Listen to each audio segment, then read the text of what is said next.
Hi friends, నేను ఇవి మీషోలో తీసుకున్నాను. Small plant seeds.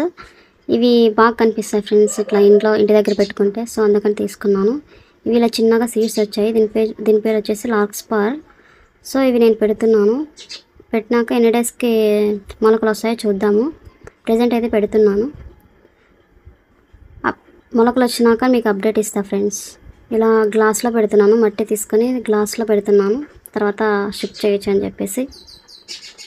ఇవి ఎన్నాళ్ళకి మొలకలు వస్తాయో చూద్దాం ఫ్రెండ్స్. మొలకలు వచ్చాక అప్డేట్ ఇస్తాను. ఇలా గ్లాస్లో పెడితే రూట్స్ వస్తాయో లేదో కమెంట్ చేయండి friends. Thank you for watching. Please subscribe us. Roots వచ్చాక అప్డేట్ ఇస్తా ఫ్రెండ్స్. ఈ లార్క్స్పార్ మొక్క ఎంతమందికి తెలుసో కమెంట్ చేయండి ఫ్రెండ్స్. ఒకవేళ మీకు కావాలంటే నేను పిక్ చూపిస్తాను. ఇప్పుడే ఇక్కడ అటాచ్ చేసేది చూడండి ఫ్రెండ్స్. ఇలా ఉంటుందంట. నేను మరి ఏ రకం పువ్వు వచ్చిందో నాకు తెలీదు. ఏ కలర్ ప్లాంట్ తీసుకున్నాను జస్ట్ వాళ్ళు ఇచ్చారు. చూద్దాం ఏ ఫ్లవర్ పూస్తుందో. మీరు కూడా గెస్ చేయండి ఫ్రెండ్స్, ఏ కలర్ పువ్వు పూయొచ్చు.